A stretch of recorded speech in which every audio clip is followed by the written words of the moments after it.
do noivo, as bodas do Cordeiro. Aleluia. Quantos convidados nós temos aqui pela primeira ou pela 10ª vez? Faz assim. Deus abençoe vocês aí. Deus abençoe. Sejam abençoados de uma forma assim muito especial. Que Jesus realmente toque e abençoe a sua vida e a sua família de uma forma tremenda. Aleluia. O tema da palavra que eu quero compartilhar hoje é arrependimento e salvação. Na semana passada eu ministrei sobre o poder de semear a palavra como semente. Falei da importância da palavra, o quanto a operação da fé está vinculada à palavra liberada. Criei, por isso falei. Quando nós cremos, a fé ela entra no coração, mas o liberar dessa fé é através da nossa confissão e da nossa declaração. Falei isso na semana passada. A palavra está na sua boca e no seu coração. Você fala, mas para que essa palavra tenha um poder de operar, ela precisa ser movida através de uma fé no coração. Quando nós falamos e não temos a fé, essa palavra ela se torna inoperante. Mas quando falamos algo que é fruto de uma fé poderosa, que está em nosso coração, essas palavras desatam e chamam à existência, trazem à existência coisas que são inexistentes. Marcos 11:23 fala que se nós crermos e não duvidarmos em nosso coração, e se nós dissermos, vai acontecer aquilo que nós estamos dizendo. O segredo está em dizer algo que nós cremos e não duvidamos no nosso coração, e não simplesmente em dizer e repetir e falar como se fosse um mantra, ou como se fosse um pensamento positivo. Isso não surte efeito no mundo espiritual, porque o nosso Deus é um Deus onde que a linguagem que Ele usa é a linguagem da fé. A linguagem da fé é a linguagem do invisível. A linguagem da fé é a linguagem do sobrenatural. Hebreus 11:6 diz que sem fé é impossível agradar a Deus. Hebreus 11:1 diz que a fé é a certeza das coisas que se esperam e a prova das coisas que se não veem. Você não vê, você não enxerga, não tem um documento, não é palpável, não é concreto, mas pela fé você tem certeza que aquilo vai acontecer. Essa é a linguagem de Deus. Deus gosta de trabalhar com coisas difíceis. Existe alguma coisa demasiadamente difícil para Deus? Não existe. Mas hoje o tema é outro. Hoje a palavra é outra. O tema é arrependimento e salvação. Amém? Você está aberto para receber essa palavra também? Ou só quer as palavras da semana passada? A palavra de Deus, ela é sempre boa. Ela sempre produz coisas boas na nossa vida. Amém? E o tema arrependimento e salvação. Uma das doutrinas fundamentais da nossa fé cristã é a doutrina do arrependimento.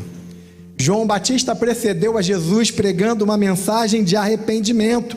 Ele veio preparar o ministério. A Bíblia fala que ele preparou o caminho do Senhor. E como é que ele pavimentou esse caminho por onde Jesus ia percorrer? Pregando uma mensagem de arrependimento. Arrependei-vos. Arrependei-vos. Foi a pregação do arrependimento que preparou o início do ministério de Cristo. Mateus capítulo 3, versículo 1.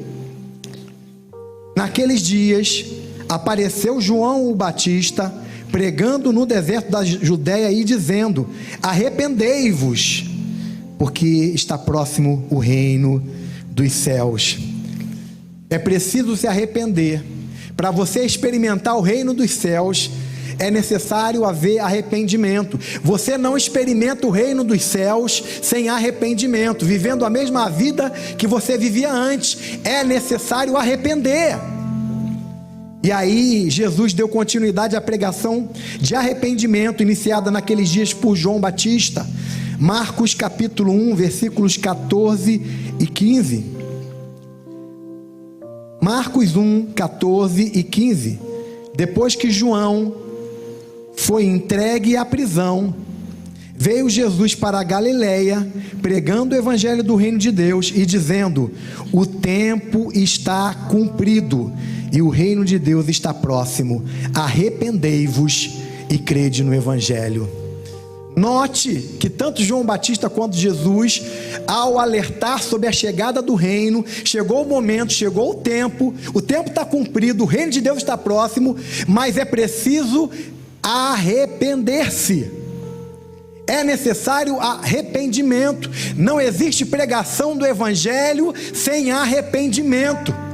Não é possível ser um crente sem ter passado por um processo de arrependimento. A palavra arrependimento na Bíblia, ela é traduzida no hebraico, é a primeira tradução que se encontra no hebraico, é Nachan. A gente encontra Nachan em Gênesis 6:6. Naqueles dias que Deus estava para destruir a terra com dilúvio, a Bíblia fala que o Senhor se arrependeu de ter criado o homem. Nachan, ela pode ser traduzida como entristeceu. Deus se entristeceu. Ele ficou contrito, ele ficou triste, né? Em relação à criação do homem, por causa da violência, por causa do pecado, por causa da desobediência, por causa dos adultérios, por causa das prostituições, das bebedices e toda a série de pecados que o homem praticava sem limites, sem restrição alguma. Deus se arrependeu, né? Ele ficou triste por aquilo que tinha acontecido. Mas uma outra palavra, a palavra, eu não sei se diz dessa forma, shub, SH, na transliteração do hebraico, porque o hebraico é um monte de símbolozinho ali. Então, para a gente entender a palavra, eles fazem uma transliteração. No transliterado para o português é SHUWB, que significa mudar de direção, voltar, retornar, deixar de viver uma vida que nós vivíamos e desagradava a Deus. E aí, no Novo Testamento, a palavra grega, que é similar a essa, é metanoia. Na Bíblia de Strong, utiliza-se a palavra metanoio, e não metanoia, metanoio. Significa mudar a mente, arrepender-se, mudar para melhor, emendar o coração com o pesar dos pecados, se entristecer pelos pecados. Arrepender-se é ficar triste pelo pecado, é enxergar o pecado da mesma forma que Deus enxerga. Atos capítulo 3, versículo 19, diz: arrependei-vos, pois, e convertei-vos, para que sejam apagados vossos pecados, e para que venham assim os tempos do refrigério, pela presença do Senhor. Arrependei-vos, para quê? Para que a gente seja perdoado, para que os nossos pecados sejam apagados, e à medida que os nossos pecados são apagados, nós recebemos um refrigério. É uma sensação muito boa, irmãos, estar livre do pecado, ser perdoado pelo Senhor. Tem tanta gente na igreja que congrega, que frequenta os cultos, mas continua com uma agonia interior, uma dor interior. Parece que não experimentou esse refrigério que é gerado a partir de um arrependimento genuíno e verdadeiro, onde a pessoa se vê como pecadora, reconhece a dor que o seu pecado causa ao Senhor, o mal que o seu pecado faz a você, e se arrepende de uma forma tão profunda que não quer mais saber desse pecado, e aí experimenta um refrigério na sua vida, um refrigério na sua alma. O nascer de novo implica em renunciar à velha vida de pecado, reconhecer a necessidade de Deus, de seu perdão, e depender dele diariamente. Ao receber a Cristo como Salvador pessoal e arrepender-se de seus pecados, a pessoa deve dar testemunho compatível com a sua fé em Jesus. A pessoa entregou a vida para Jesus, se arrependeu, não pode viver a mesma vida que vivia antes. Alguma coisa tem que mudar, tem que iniciar um processo de mudança na vida do crente. Ele não pode se tornar um crente sendo a mesma pessoa, com o mesmo comportamento, vivendo as mesmas mazelas, cometendo os mesmos pecados, como se nada tivesse acontecido, como se Jesus não tivesse entrado na sua vida. Somente aqueles que compreendem que são pecadores podem ser chamados ao arrependimento. Pessoas que se consideram boas ou saudáveis não vão achar que necessitam de cuidados médicos. Quem acha que está tudo bem, não, eu sou uma pessoa boa, não, está tudo tranquilo comigo, eu tenho minha religião, ela não vai achar que precisa de arrependimento. Olha o que Jesus diz em Mateus capítulo 5, versículo 31. E Jesus, respondendo, disse-lhes: não necessitam de médico os que estão sãos, mas sim os que estão enfermos. Eu não vim chamar os justos, mas sim os pecadores ao arrependimento. Quem se considera são não necessita de médico. Deixa o texto, pode deixar. Quem se considera são não necessita de médico. Quem considera são vai para uma consulta médica. Não, eu estou bem, está tudo tranquilo comigo. Vai para uma consulta médica. Eu estava conversando com um amigo esses dias, que estava tudo bem com ele, não sentia nada. Aí a médica, a cardiologista, passou um exame, e ele se sentindo bem, não sentindo nada, nenhum incômodo, tudo tranquilo, e fez o exame lá da cardiologista. Resultado: vai ter que operar, vai ter que fazer uma cirurgia no coração. Às vezes essa sensação é uma falsa sensação. A pessoa se sente bem, se sente em paz, mas ela está perdida, está caminhando para a condenação eterna. Por quê? Porque ela não teve Jesus, não recebeu Jesus em sua vida a partir de um processo que se inicia pelo arrependimento. Arrependimento, reconhecimento: eu sou pecador, eu estou longe de Deus, o meu pecado me separa de Deus, não há nada bom em mim.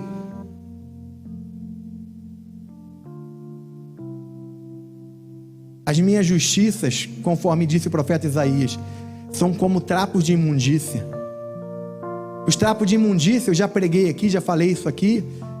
A pessoa, quando estava leprosa, a lepra fazia com que a pele, o corpo da pessoa começasse a entrar num estado de decomposição, muita pus, e aquela coisa ia escorrendo.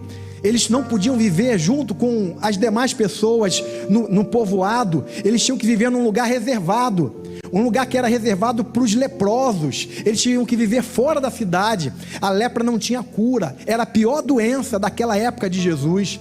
Então eles amarravam, eles cobriam essas feridas purulentas com ataduras, né?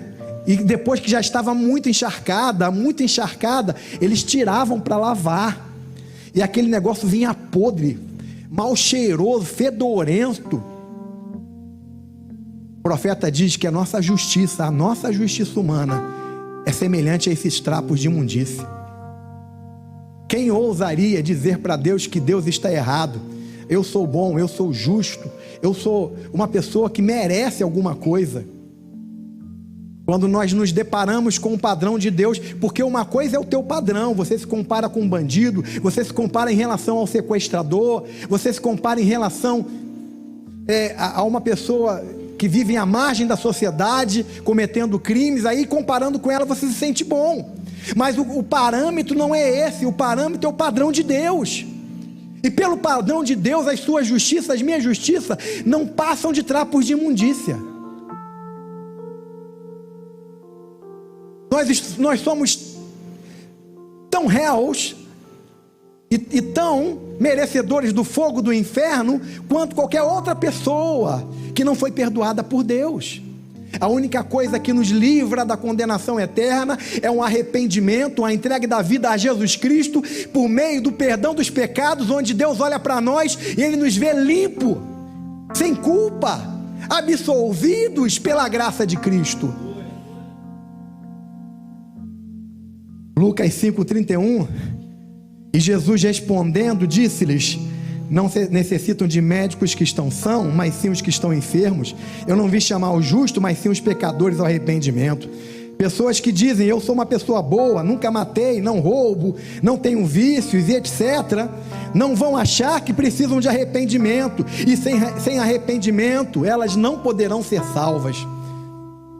É mais fácil uma pessoa que pensa dessa maneira ir para o inferno do que muitas vezes um traficante, porque o traficante ele tem certeza, ele não tem dúvida de que o que ele faz é errado, é pecado, desagrada a Deus. Então muitas vezes, quando a mensagem do Evangelho é ministrada e chega até essa pessoa, ele muitas vezes ele toma ciência do seu estado pecaminoso e diz: eu quero mudar de vida. Entrega a sua vida para Jesus, é salvo, é perdoado e vai para o céu. Enquanto muitas pessoas que se veem como boas: eu sou boa, eu tenho minha religião, eu não mato ninguém, né? E rejeita a mensagem de salvação, a pregação do Evangelho, mesmo se sentindo seguras, estão perdidas.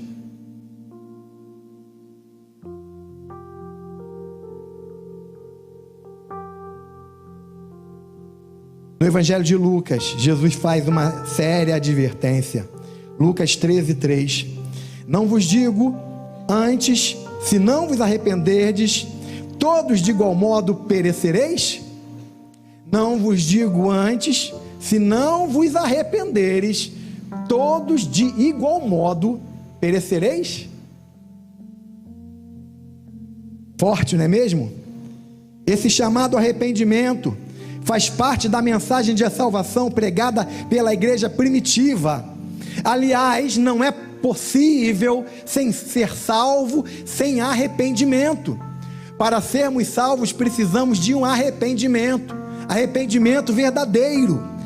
Olha só o que diz Atos 17:30: mas Deus, não tendo em conta os tempos da ignorância, ordena agora a todos os homens em todo lugar que se arrependam, porquanto tem determinado um dia que com justiça há de julgar o mundo, por meio do homem que destinou, e disso deu certeza a todos, ressuscitando dentre os mortos. Deus está nos chamando para o arrependimento, porque vai ter um dia em que Jesus vai julgar todo ser humano.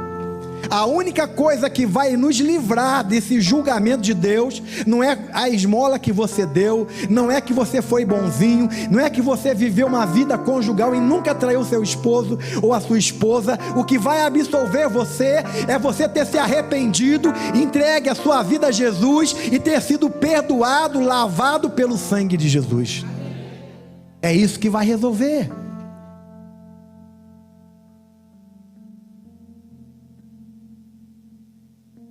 Atos 2:38, disse-lhes Pedro: arrependei-vos e cada um de vós seja batizado em nome de Jesus Cristo, em remissão de pecados, e recebereis o dom do Espírito Santo. Arrependei-vos. Essa era a pregação da igreja primitiva. Eles começavam com arrependei-vos. Depois a igreja continuou sendo instruída, ensinada em temas mais profundos, como nós fazemos aqui também, mas dentro dos princípios, das doutrinas fundamentais, elementares da nossa fé cristã. Dentre elas estava o arrependimento de obras mortas, o juízo vindouro, os batismos, como está no plural, o batismo nas águas e o batismo no Espírito Santo, e aquelas outras doutrinas que entram dentro do grupo de doutrinas elementares, que o escritor aos Hebreus, ele diz que nós falaremos de novo sobre elas se houver necessidade. Mas por quê? Porque já estava assim muito massificado, já eram doutrinas claras, as pessoas não tinham dúvida. Mas de vez em quando a gente precisa voltar e falar de doutrinas tão importantes. O arrependimento denota mudança de frutos, ou seja, mudança no comportamento. O arrependimento denota mudança de frutos. Antes, qual era o fruto que a gente apresentava? Eram frutos que desagradavam a Deus. Era desobediência, era mentira, eram vícios, e tantos outros frutos, que agora, quando nós nos arrependemos, o que Deus espera de nós é que os frutos comecem a ser apresentados. Mas que frutos? Outros frutos: obediência, gratidão, falar a verdade, e por aí vai. Mateus 3:8: produzi, pois, frutos dignos de arrependimento. Frutos dignos de arrependimento, frutos que sejam compatíveis com a vida de alguém que se arrependeu. Não tem como, irmãos, dizermos que nós nos arrependemos e continuarmos vivendo a mesma vida suja que nós vivíamos antes de conhecer a Jesus. Talvez alguns mais, outros menos, mas o arrependimento supõe que as mudanças que o Evangelho provoca comecem a acontecer. Pode até ser que não aconteça tudo de uma vez, mas existe o início de um processo que não para. Atos 26:20: antes anunciei primeiramente aos que estão em Damasco e em Jerusalém, e por toda a terra da Judéia, e aos gentios, que se arrependessem e se convertessem a Deus, fazendo obras dignas de arrependimento. Forte, não é mesmo, irmão? Antes anunciei primeiramente aos que estão em Damasco e em Jerusalém, e por toda a terra da Judéia, e aos gentios, que se arrependessem e se convertessem a Deus, fazendo obras dignas de arrependimento. A conversão fala de mudança, a conversão fala de transformação. Por quê? Porque onde entra o arrependimento, entra a dor, entra a tristeza de ter cometido aquele pecado. Por isso, irmãos, todas as vezes que você peca e você fica triste e você se sente mal, isso é bom, porque é sinal que você ainda está enxergando o pecado como pecado. Porque existe aí uma nova teologia contemporânea, atualizada, que quer que as pessoas se sintam bem enquanto pecam. Eu não tenho mais culpa, porque é super graça agora, eu posso viver essas coisas, porque não tem problema. Isso é criminoso. Enquanto nós sentimos a culpa, a dor pelo pecado, é sinal que ainda estamos sensíveis àquilo que agrada a Deus e àquilo que desagrada a Deus. Efésios 4:28 diante: aquele que furtava, depois que você se arrepende e entrega a vida para Jesus, as coisas começam a mudar. Aquele que furtava, não furte mais. Antes, trabalhe fazendo com as mãos o que é bom, para que tenha o que repartir com o que tiver necessidade. Além de você não furtar mais, você não trabalha mais só para você, de forma egoísta. Você trabalha aquilo que você ganha, você também se importa com uma pessoa que está passando por necessidade. Não estou falando do vagabundo que não quer trabalhar, né? Porque um versículo bom para o vagabundo que não quer trabalhar é: aquele que não trabalha também não deve comer. Então o cara que não quer trabalhar porque é vagabundo, deixa ele se ferrar. Mas nós estamos falando daquele que tem necessidade, aquele que é batalhador, mas está acontecendo alguma situação difícil, e está passando um momento difícil, e está sendo privado, e aí Deus te deu a bênção de poder trabalhar, e de poder ganhar, e ganhar não só o suficiente para você, mas também para repartir com uma pessoa necessitada, contribuir com a obra de Deus. Versículo 29: não saia da vossa boca nenhuma palavra torpe, mas só que for boa para promover edificação, né? Antes de você conhecer Jesus, tu era fofoqueiro, ficava falando da vida alheia, ficava falando mal das pessoas, ficava criticando tudo. O arrependimento, ele requer que você mude. Falar mal das pessoas, ser fofoqueiro, maledicente, é pecado. O pecado mata, leva para o inferno. Mas pastor, eu tenho esse hábito desde que eu era criancinha. Muda, irmão. O evangelho é o poder de Deus, ele pode mudar e acabar com a tua fofoca. É mais fácil mudar a vida de um adúltero Porque o adúltero, ele sabe que ele está com os dias contados. O adúltero, ele pode até não saber, mas ele presume, ou o inconsciente dele indica que ele está pertinho do inferno.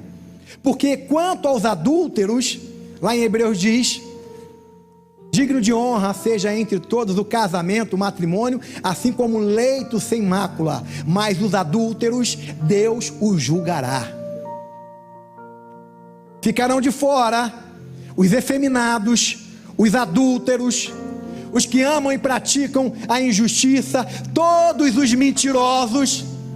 A sua parte é no lago de fogo e enxofre, que é a segunda morte. Arrependimento.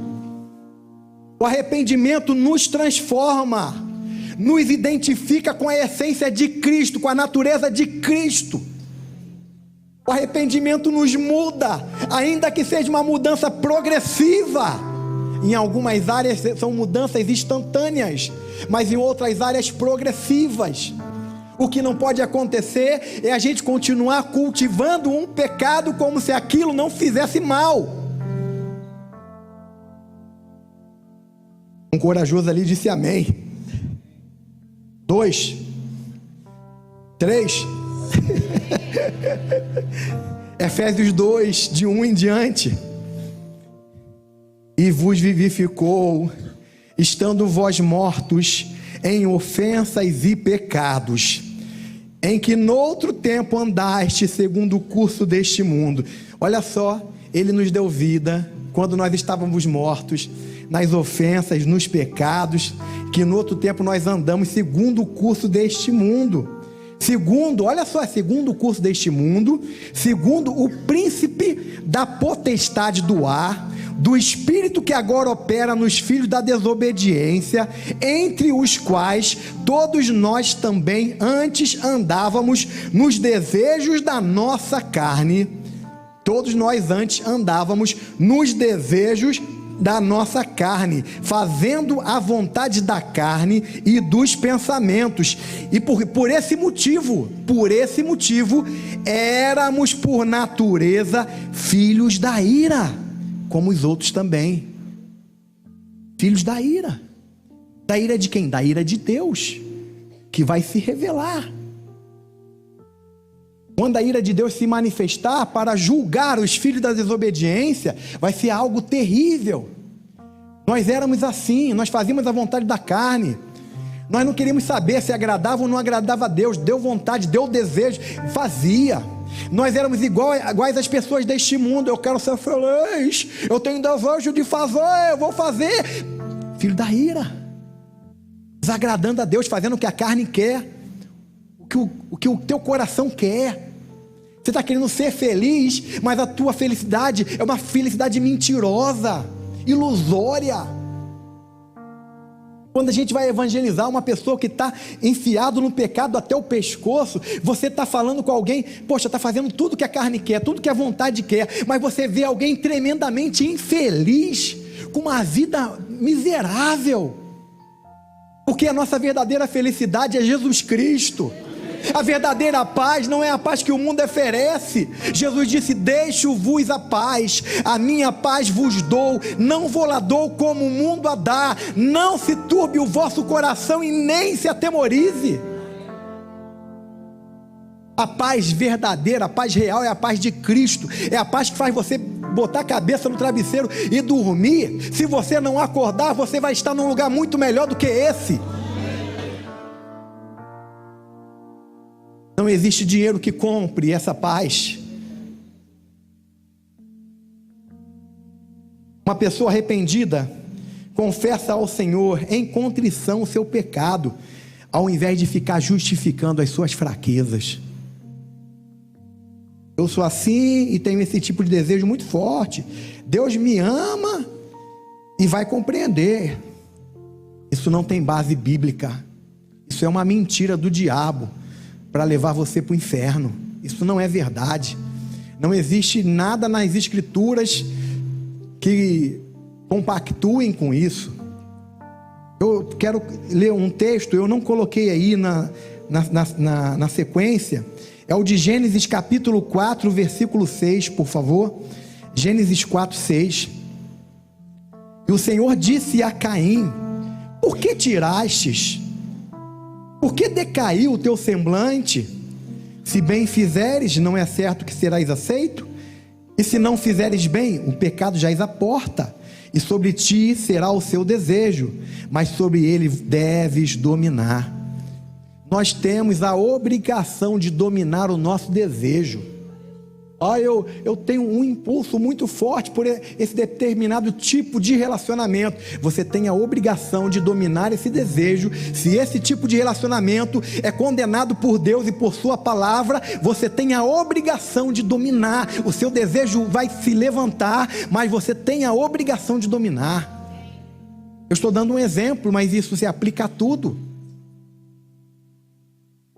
Salmos 51, versículo 1 em diante. Hoje eu estou pregando só Bíblia. Só Bíblia, pouco comentário e muita Bíblia. Pastor, eu não concordo. Porque se alguém falar que não concorda, meu irmão, está ferrado. Está ferrado, porque eu estou pregando Bíblia. E se tu não concorda com Deus, você não é inteligente. Salmo 51, 1 em diante.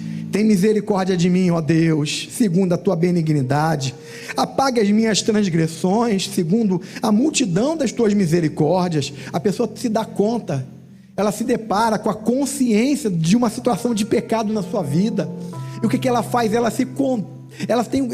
deixa o coração dela contrito, quebrantado, porque ela não está feliz com esse tipo de situação na vida dela. Então ela clama ao Senhor em quebrantamento, em contrição, em arrependimento, com dificuldade muitas vezes de se livrar do pecado, mas com a consciência de que aquilo é pecado. Então ela ora ao Senhor: tem misericórdia de mim, ó Deus, segundo a tua benignidade. Apaga as minhas transgressões, segundo a multidão das tuas misericórdias. Lava-me completamente da minha iniquidade, purifica-me do meu pecado, porque eu conheço as minhas transgressões. Eu conheço as minhas transgressões. A gente está vivendo um tempo onde as pessoas não estão mais conseguindo conhecer as suas transgressões. Tem muita gente querendo adaptar evangelho com aquilo que ela gosta. Eu não penso diferente, a minha opinião não é essa. É problema teu, irmão. Se a tua opinião diverge da palavra, você está errado. Você está errado. Por quê? Porque aquele que nos deu a palavra, Ele conhece você, Ele conhece as suas condições, Ele sabe o que você pode suportar, o que você não pode suportar. Ele te dá mecanismos para vencer situações que muitas vezes prendem você. Depois que você entrega a sua vida para Jesus, existe recurso espiritual para você vencer qualquer situação. Existe graça de Deus dispensada, não só para te salvar, mas para te capacitar a viver uma vida agradável ao Senhor. Existe graça, não existe desculpa.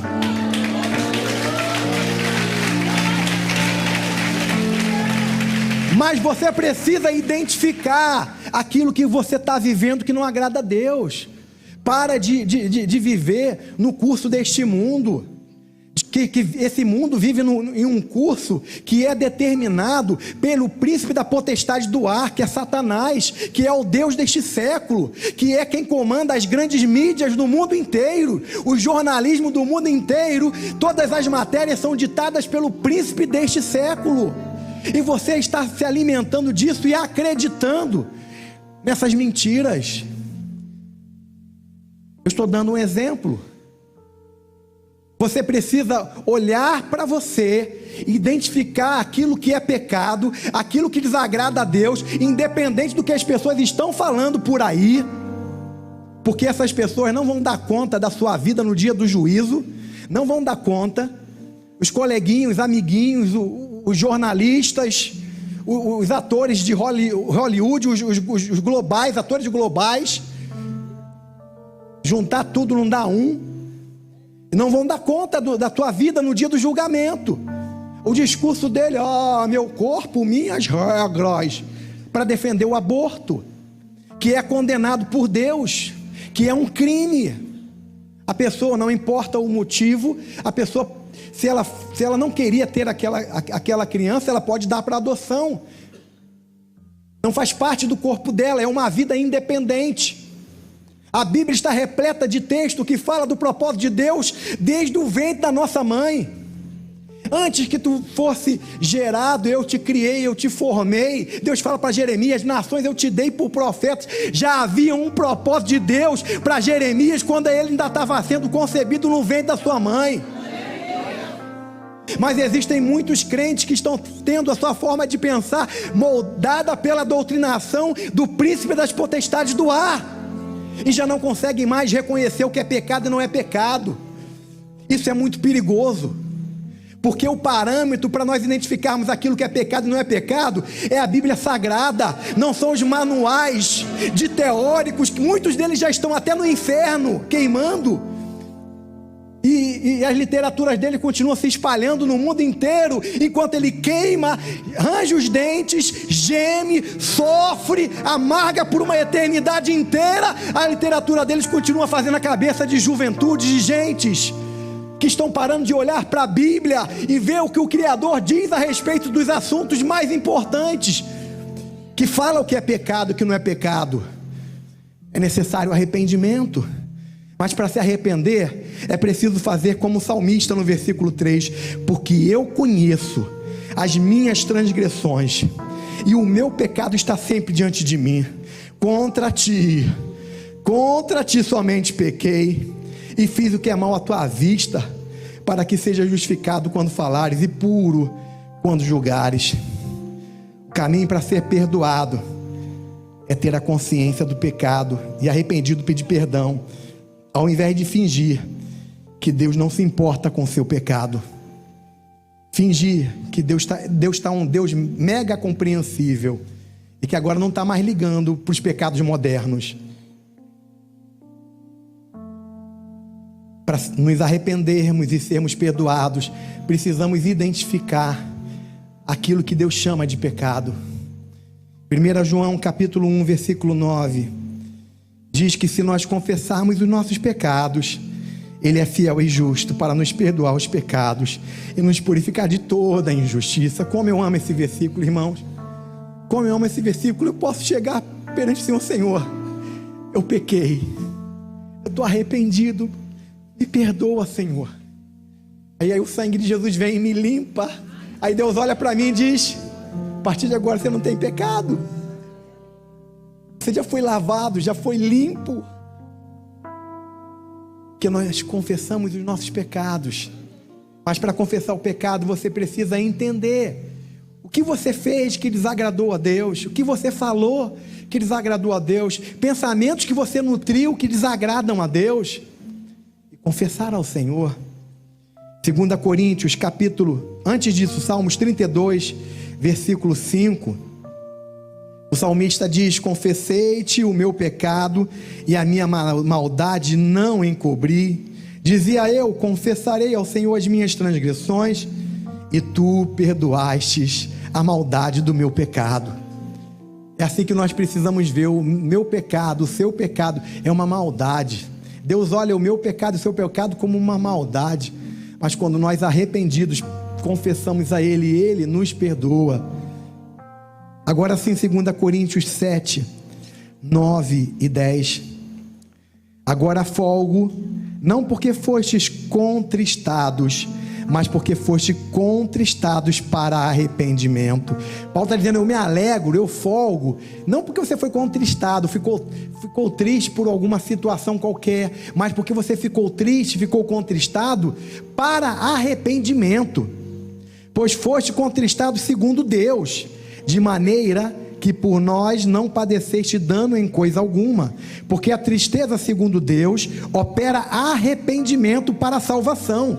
Eu vou repetir: a tristeza segundo Deus opera arrependimento para a salvação, da qual ninguém se arrepende, mas a tristeza do mundo opera para a morte. Percebeu a diferença da tristeza do mundo? A tristeza do mundo opera para a morte. A tristeza do mundo joga você para baixo. A tristeza do mundo te leva para a angústia. A tristeza do mundo te leva para a depressão. A tristeza do mundo te leva para o sofrimento. A tristeza do mundo te leva para a morte. Mas a tristeza, segundo Deus, te leva para o arrependimento, para a restauração, para o crescimento e para a renovação. O arrependimento, além de trazer perdão, também faz com que nossas orações sejam ouvidas. Que coisa linda, irmãos. 2 Crônicas 7,14. E se o meu povo, que se chama pelo meu nome, se humilhar e orar, e buscar a minha face, e se converter dos seus maus caminhos, então eu ouvirei do céu, perdoarei os seus pecados e sararei a sua terra. Aleluia! Além de nos perdoar, Ele vai nos sarar a nossa enfermidade, Ele vai sarar as nossas finanças, Ele vai sarar a nossa vida conjugal, Ele vai sarar a nossa terra.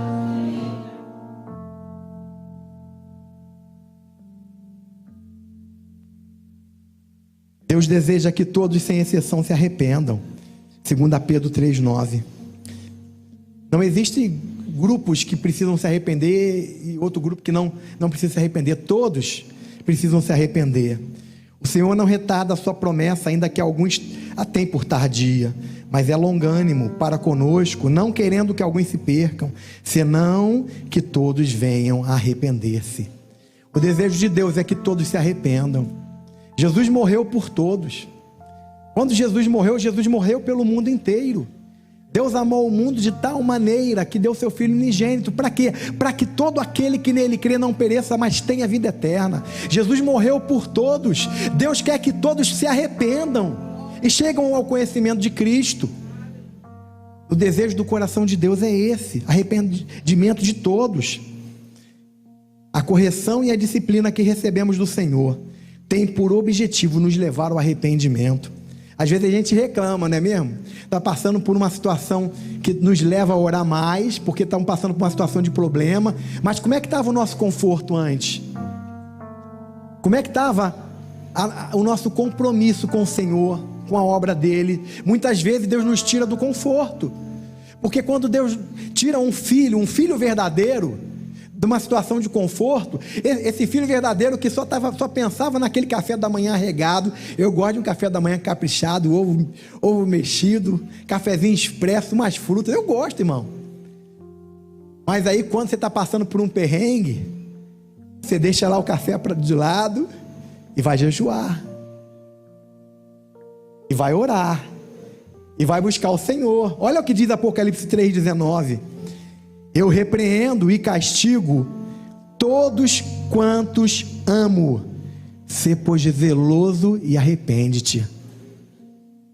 Quando Deus nos disciplina, tem gente que toma a disciplina de forma errada. Quando começa o processo de disciplina de Deus na vida dele, ele fica chateadinho. Eu entreguei o dízimo e... Eu estou indo na igreja, nos cultos e na célula e não entende que você só está sendo disciplinado porque Deus te ama. Porque se Deus já tivesse aberto mão de você, nem disciplina você ia ter. Existem pessoas que já estão no estágio tão avançado de infidelidade, sabe, de não arrependimento, de frieza espiritual, que Deus não está nem mais disciplinando essas pessoas. Enquanto Deus estiver nos disciplinando, a gente tem que ficar muito feliz, porque ainda estamos no jogo, ainda estamos dentro, irmãos, ainda estamos no caminho. Agora, o dia que Deus parar de nos disciplinar, é para a gente entrar em desespero, porque Deus disciplina a todos quanto Ele ama. Agora, sê, pois, zeloso e arrepende-te. Não espera a coisa se aprofundar. Arrepende-te. Deus está falando contigo. Você não veio aqui hoje por um acaso. Arrepende-te. Não é coincidência não, irmãos. É coincidência. Você podia ter vindo domingo passado, que eu falei sobre palavra, confissão, desatar no mundo espiritual, uma palavra para levantar você em fé. Mas você veio hoje. Não é coincidência não. Arrepende-te. Tiago 4,8 fala para limpar as mãos e deixar de ter duplo ânimo, fala de arrependimento com mudança. Olha só o que o texto diz: chegai-vos a Deus e Ele se chegará a vós. Limpai as mãos, pecadores, e vós de duplo ânimo, purificai os corações. Essa palavra é uma palavra para crente, sendo chamado de pecadores. Olha o nível que essas pessoas estavam, porque nós não somos mais pecadores, irmãos. Você entende isso? Que você não é mais pecador? Pode até parecer espiritual você dizer, eu sou um pecador, mas não é verdade. Deus prova o seu amor para conosco pelo fato de ter Cristo morrido por nós quando nós éramos, no passado, éramos ainda pecadores. E aí o texto continua: se Deus prova o seu amor para conosco, morreu no nosso lugar quando nós éramos ainda pecadores, muito mais agora que nós não somos pecadores, nós seremos salvos por sua vida. Amém? Mas o que o Tiago está falando? Chegai-vos a Deus. Você não está vivendo aquilo que Deus tem para você porque você está vivendo longe. Chegai-vos a Deus. Venha para perto do Senhor. Chegai-vos a Deus e Ele se chegará a você. Agora, se você se afasta de Deus, Ele vai ficar longe de você.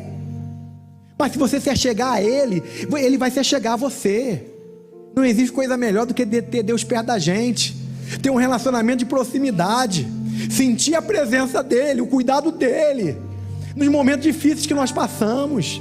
E olha que nós passamos por momentos difíceis. O sábio Salomão, ele disse que durante o tempo de nossa existência na terra, não são poucos os momentos de dificuldade, são muitos. A gente vive assim. Paulo diz, revesti-vos do Senhor, tomai toda a armadura de Deus, esteja preparado para quê? Para quando vier o dia mau, porque o dia mau vem.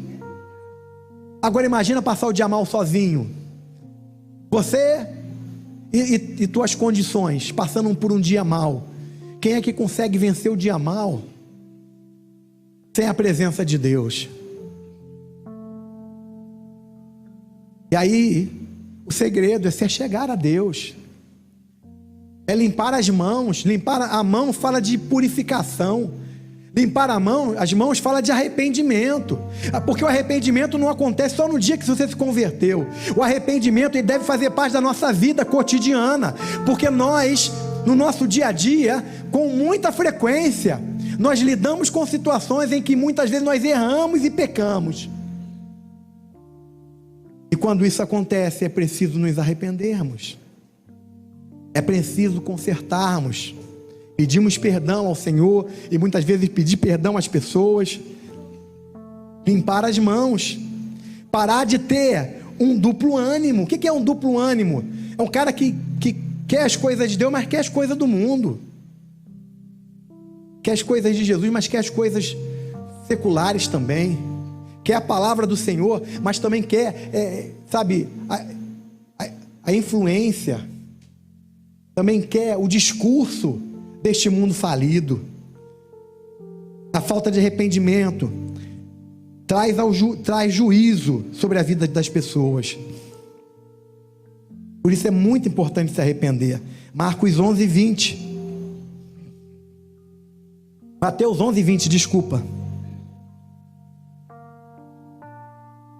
Então começou ele a lançar em rosto as cidades onde se operou a maior parte dos seus prodígios, o não se haverem arrependido, dizendo: ai de ti, Corazim, ai de ti, Betsaida, porque se em Tiro e Sidom fossem feitos prodígios que em vós se fizeram, há muito que se teriam arrependido com o saco e com o cinza.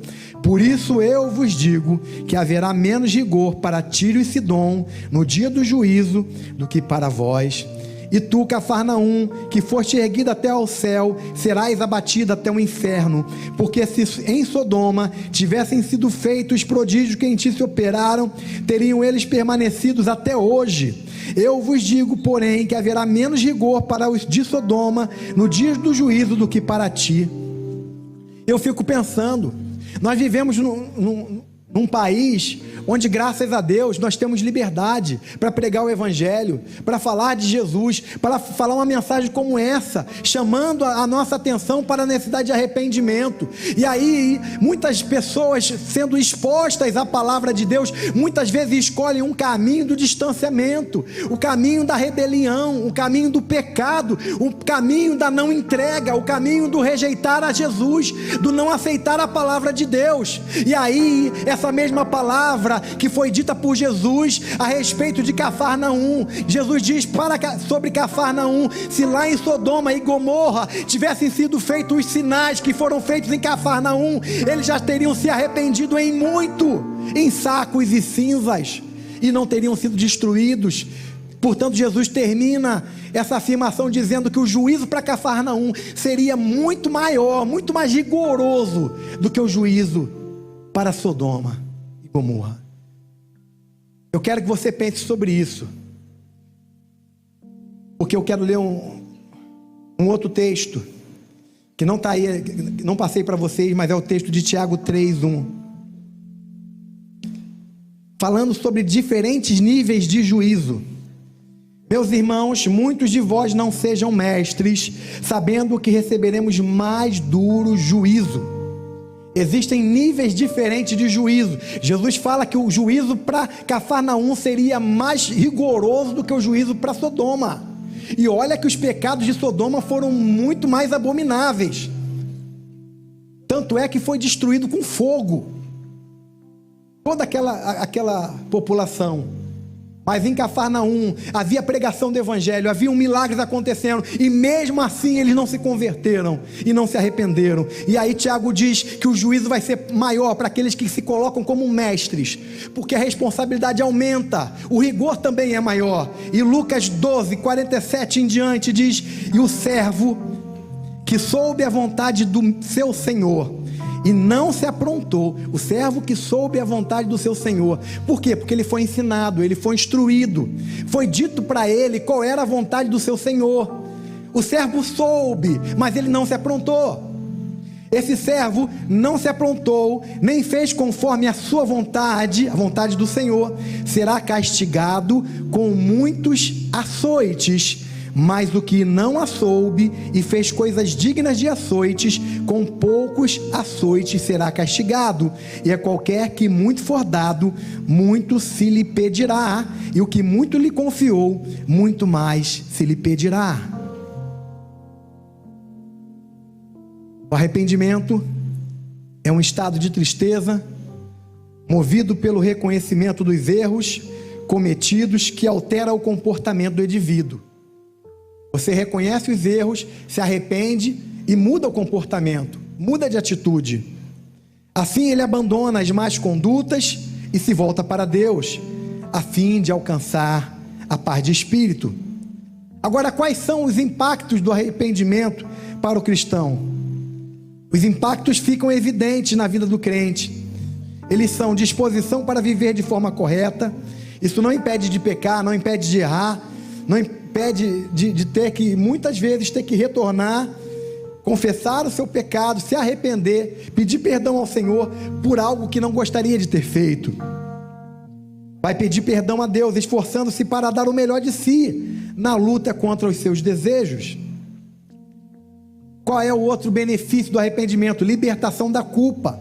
Quando uma pessoa se arrepende, ela não precisa mais sentir culpa, pois compreende que por meio de Cristo não está mais destinada à reprovação. É isso que Paulo diz em Romanos 8:1 e 2. Portanto, nenhuma condenação há para os que estão em Cristo Jesus, que não vivem mais debaixo da lei, mas debaixo da graça. Por quê? Porque a lei do Espírito e vida nos livrou da lei, do pecado e da morte. Aleluia!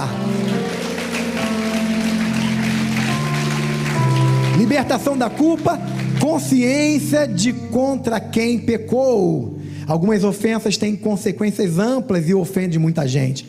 Um cristão realmente arrependido sabe identificar aqueles que foram ofendidos verbalmente ou por atitudes imprudentes. A gente está vivendo um tempo onde um número cada vez maior de pessoas ofendem e não pedem perdão. Sabe, ferem a outra pessoa, pecam contra outra pessoa e não pedem perdão. Pode até ser da gente fazer isso sem saber, mas muitas vezes a gente sabe e não liga. Tem gente que tenta lidar com situações quando errou, tendo um comportamento assim de agradar, dar um sorriso, não resolve. Se você pecou, você tem que pedir perdão. Se você ofendeu, você tem que pedir perdão.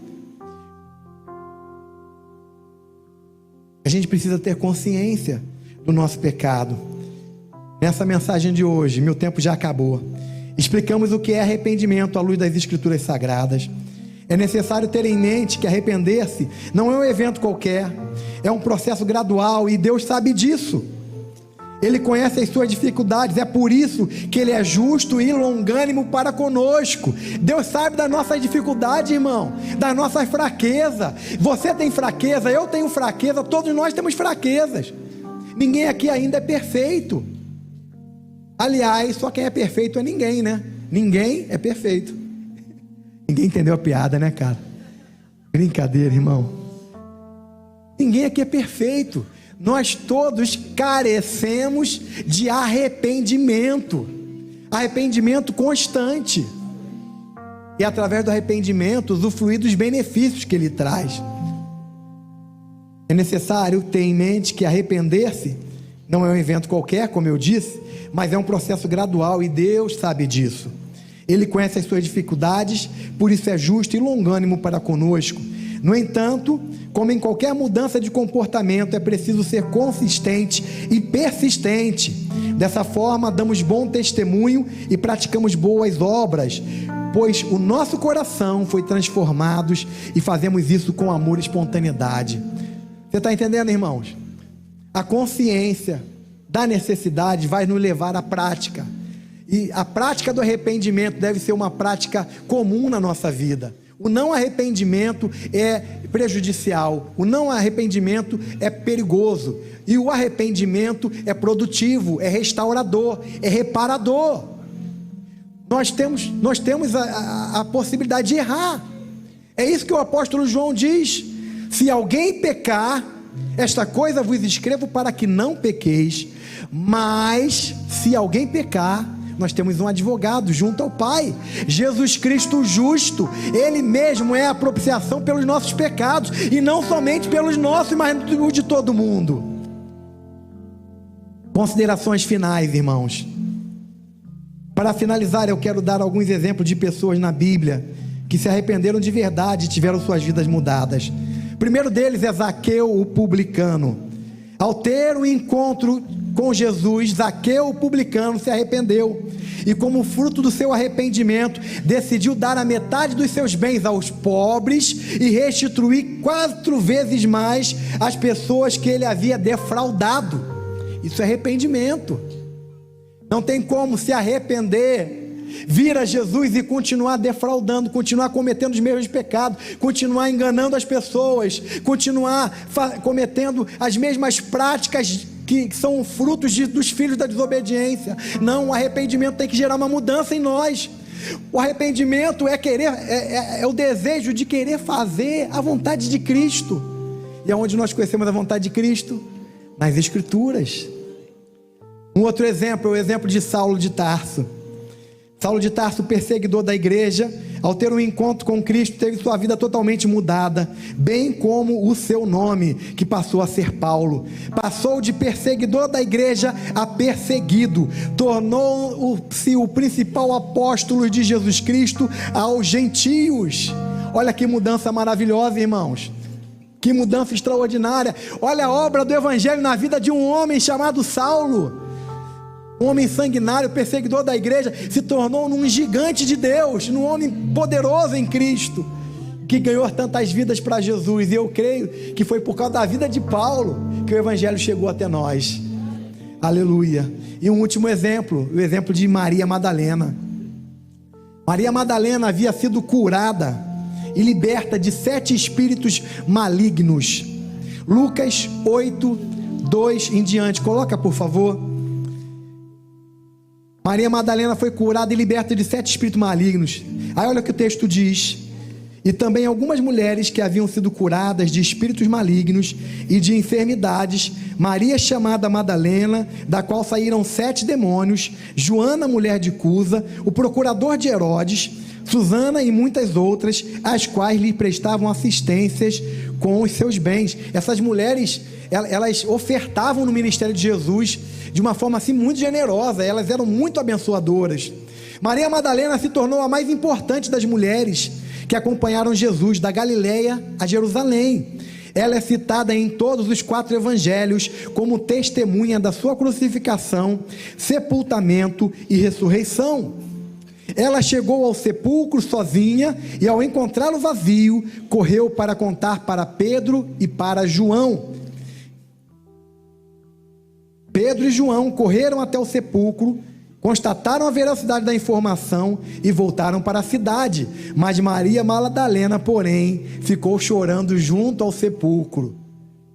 Aleluia! De repente apareceram 2 anjos e perguntaram por que ela chorava. Ela respondeu: porque levaram meu Senhor e eu não sei onde colocaram. Projeta João 20:14, por favor. Tendo dito isto, voltou-se para trás. João 20:14.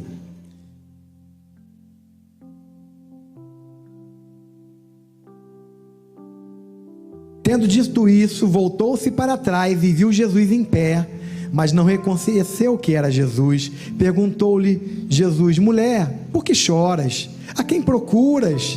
Ela, supondo ser ele o jardineiro, respondeu: Senhor, se tu o tiraste, dize-me onde o puseste, e eu o levarei. Disse-lhe Jesus: Maria. Ela, voltando-se, lhe disse em hebraico: Rabone, que quer dizer mestre. Lembra que o apóstolo João fala em João capítulo 10, que as ovelhas conhecem a voz do pastor? Quando Jesus chama Maria, ela na mesma hora reconheceu que era o seu pastor, que era o seu mestre, que era Jesus. Ela disse: Rabone, aleluia. Encomendou-lhe Jesus: não me detenhas, porque ainda não subi para meu Pai, mas vai ter com os meus irmãos e dize-lhes: subo para meu Pai e vosso Pai, para meu Deus e vosso Deus. Então saiu Maria Madalena, anunciando aos discípulos: vi o Senhor, e contava que ele lhe dissera essas coisas. Cada uma dessas pessoas que encontraram Jesus se arrependeram e tiveram suas vidas mudadas. Esse é o Evangelho, irmãos, é o Evangelho da Bíblia. É necessário arrependimento, é necessário mudança. Não podemos vir a Jesus e ter a mesma vida que tínhamos antes de conhecer Jesus. A gente precisa mudar, e a mudança, ela se inicia através de uma metanoia, que é uma mudança de mente, de mentalidade, é uma nova maneira de pensar, é um enfoque diferente para os nossos pensamentos. Onde estaria o fruto do arrependimento de Zaqueu, caso ele continuasse a defraudar as pessoas? Onde estaria? Onde estaria o fruto do arrependimento de Saulo, caso insistisse a se opor ao caminho de Cristo e a perseguir a igreja para ficar bem com o Sinédrio, fazendo um jogo duplo? Não, eu sou de Cristo agora, mas eu não posso ficar mal com o Sinédrio, eu tenho que estar ali, sabe, compactuando com o Sinédrio. Onde estaria? Nunca lemos nas Escrituras Jesus compreendendo a fraqueza para o pecado de uma pessoa e dizendo: não precisa abandonar o pecado, pois eu aceito do jeito que você é. Nós nunca lemos isso nas Escrituras. Onde estaria o fruto de conversão de Maria Madalena, se ela continuasse a dar legalidade para Satanás e continuar sendo dominada e oprimida pelos demônios? Onde estaria o fruto dessa mulher fantástica, que foi a primeira testemunha ocular a ver Jesus ressurreto? Ela viu o túmulo vazio, e viu os anjos do Senhor falando com ela, e viu o próprio Senhor Jesus perguntando a ela: mulher, por que choras? Eu estou chorando. Ela pensou que ele era o jardineiro. Eu estou chorando porque levaram o meu Senhor. Olha só o amor que essa mulher tinha, irmãos, a gratidão que ela tinha por tudo que Cristo fez na vida dela. Ela foi curada, ela foi liberta, ela foi amada, ela foi acolhida, ela foi ensinada. Tudo que Deus fez na vida dela. Levaram o meu Senhor e eu não sei onde ele está. E aí Jesus chama Maria. Quando Jesus chama Maria, ela: mestre, Rabone, mestre. E Jesus impediu ela, porque eu acho que ela ia partir para abraçar ele.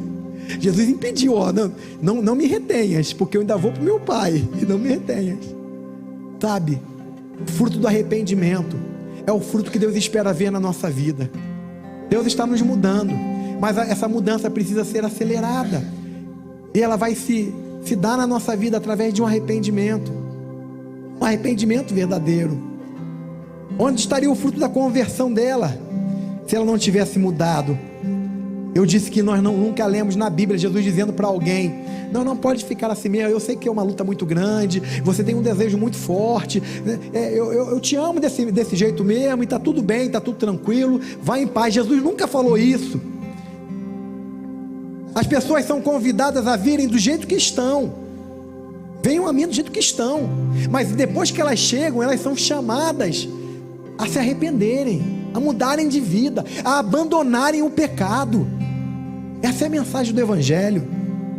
Certamente não ouvimos Jesus dizer isso: não tem problema, pode continuar com o seu pecado, pois eu vou compreender. Jesus nunca disse isso, mas inúmeras vezes ouvimos Jesus dizendo: vai e não peques mais, vai e não peques mais, muda de vida. Em outras palavras, abandone esse pecado. E algumas outras vezes até ouvimos Jesus dizer: vai e não peques mais, para que não te suceda coisa pior.